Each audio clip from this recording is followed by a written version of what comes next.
නුවරඑළියේ trip යන ගොඩක් අයට තියෙන ප්‍රශ්නයක් තමයි නුවරඑළියේ කන්න තැනක් හොයාගන්න එක.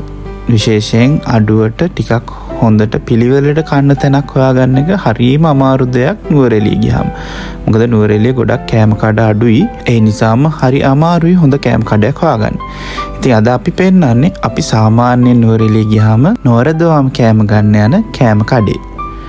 මේක තමයි හොට් හට් කියන රෙස්ටොරන්ට් එක. මේක තියෙන්නේ නම් චුට්ටක් අමාරු තැනක හොයාගන්න. ඒ වුණාට හොයාගත්ත කියලා පාඩු වෙන්නේ නැහැ.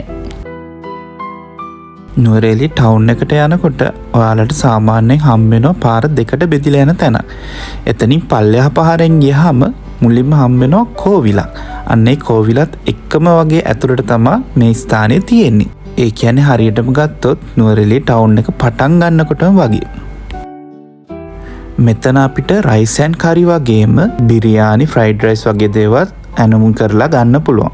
ඊට අමතරව රසවත් අතුරුපසය වර්ගත් මෙයාලා ගාව තියෙනවා. මෙතන තියෙන විශේෂය තමයි රයිස් ඇන්ඩ් කරි කන අයට නම් ඇති වෙන්න බෙදාගෙන Tamanට නිසි පරිදි කන්න පුළුවන්. කලින් පාරවලදී නම් බුරියානි එහෙම පුළුවන්කම තිබ්බා. දැන් නම් යාලා එක සීමා කරලා. සමහර විට ඒක නම් අපේ අය ගොඩක් වෙලාවට බෙදාගෙන විසි කරන එකනේ කරන්නේ. ඒ හින්දා වෙන්නේ. ඉතින් ඔන්න ඊළඟ පාර ඔයාලත් නුවරඑළිය යනකොට මේ තැනින් අඩු මුදලකට හොඳ ආහාර වේලක් ලබා ගන්න අමතක කරන්න එපා.